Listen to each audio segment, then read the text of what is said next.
2 minutes మాట్లాడదాం. సరేనా? Okay.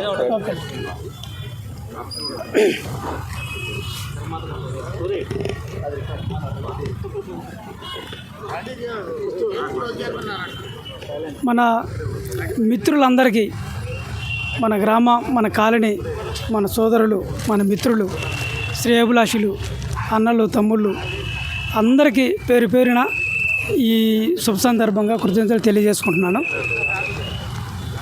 ఈ సినిమా ప్రస్థానం కంటే ముందు మన విలేజ్ 2 minutes అండి.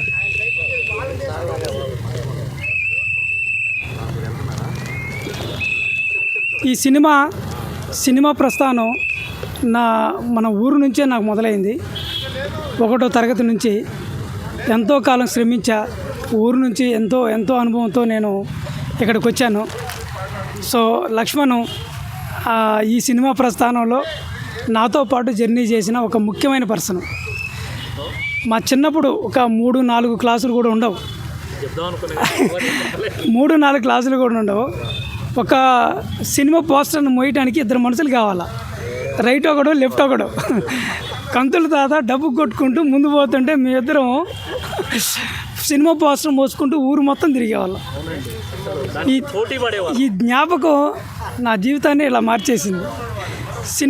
సినిమా అంటే ఎంత పిచ్చి అంటే, ఒక రోజులో చిరంజీవి సినిమా మన థియేటర్లోకి వస్తే ఆడినన్ని రోజులు మేము థియేటర్లోనే ఉంటాం. వాడు టికెట్ ఇస్తేనేమో డబ్బులు ఉంటే టికెట్ తీసుకుంటాం, లేకపోతే వెనక నుంచి దూకుతాం. లేదనుకుంటే గేట్ల సందులో నుంచి కింద పారుకుంటూ వెళ్ళిపోయేవాళ్ళం. అంత సినిమా ఇష్టం. అంత నుంచి ఎన్నో సినిమా మీద ఫ్యాషను, మోజు, పిచ్చి, వ్యామోహం, రకరకాల వ్యామోహంతో, ఒక పిచ్చితోటి నేను అక్కడ నుంచి నా లైఫ్ జర్నీ స్టార్ట్ అయింది. తర్వాత ఈరోజు గ్రామ పంచాయతీ ఎలక్షన్స్ వస్తున్నాయి. రాజకీయాలు అనేవి నేను ఒక అనుభవంతో ఒక విషయం చెప్తున్నా. ఎవడు ఏ రాజకీయ నాయకుడు మనకి ఏమీ చేయడు. నేను వల్లావిలోని ది బెస్ట్ లీడర్ అనుకున్న పర్సన్ ఫస్ట్ బుల్లెట్ నేనే తోలా. మన కాలనీలో వాళ్ళ ఇంటికి వెళ్ళిపోయి నేను కూర్చొని మాట్లాడిన వ్యక్తిని కూడా నేను ఒక్కనే. అంతకంటే ముందు ప్రతి ఓడు వెళ్ళిపోయి మనోళ్ళు ఆయన కాళ్ళ కింద కూర్చునేవాళ్ళు. సో ఆయనే కాదు, ప్రతి నాయకుడు అలాగే ఉంటాడు. బయట అలాగే ఉన్నారు, ఊళ్ళో అలాగే ఉన్నారు, ఎక్కడైనా అలాగే ఉన్నారు. నేను చెప్పాలనుకుంది ఏంటంటే, మనం ఎక్కడున్నా సరే మన లక్ష్యము, మన గోలు ఒకటి ఉండాలి. ఆ గోలు, ఆ లక్ష్యం ఏదైతే ఉంటుందో దానికోసం నువ్వు ఫైట్ చేస్తే ఖచ్చితంగా ఎదుగుతావు అనేది ఒక ఉదాహరణకి నేను ఒక్కనే. సో ఆ రోజు సినిమా ఫీల్డ్లో నన్ను చాలామంది అడిగారు, ఏం ఒక్కడు హెల్ప్ చేసేవాడు ఉండేవాడు, ఎవడు పట్టించుకునేవాడు కాదు. ప్రజెంట్గా నేను ఒక ఆఫీస్లో ఈరోజు వర్క్ చేస్తాను. ఒక సినిమాకి చేస్తుంటే నన్ను నిన్నగాక మొన్న ఒక 4 days బ్యాక్ డైరెక్టర్ గారు, నేను గణపతి పూజ చేయాలనుకుంటున్నా, ఒక హోమం చేయాలనుకుంటున్నా, మీరు వస్తారా అన్నాడు. నాకు అర్థం కాల. మీరు వస్తారా ఏంటి సార్? నేను వస్తాను ఖచ్చితంగా అన్నా. లేదు, మళ్ళీ మీరు పూజలు చేస్తారో లేదో నాకు డౌట్ అన్నాడు. అంటే బ్యాక్గ్రౌండ్ ఎంత చెక్ చేస్తున్నారు చూడండి. నాతో ఉన్న ప్రొడ్యూసరు, నాతో ఉన్నవాడు నన్నే అడిగిండు, మీరు వస్తారా అని అడిగాను. అంటే నేనేం ఆలోచించాలి? ఇలాంటి ఏమంటారంటే, ఇది కుల పిచ్చి, డబ్బు పిచ్చి, అహంకారం అన్నిట్లో ఉన్నాయి దీంట్లో. ఇందులోనే నేను ఎదగలనా అనే ఒక భయంతో నా జర్నీ స్టార్ట్ అయింది. ఒకనొక సిచ్యువేషన్లో మన వల్ల కాదనుకొని నేను విజయవాడ కూడా వెళ్ళిపోయా. కానీ ఏ రోజు కూడా ప్రశాంతం పడుకున్నది లేదు. ఇన్ని సంవత్సరాలు, అప్పటికే 9-8 ఏళ్ళు అయింది.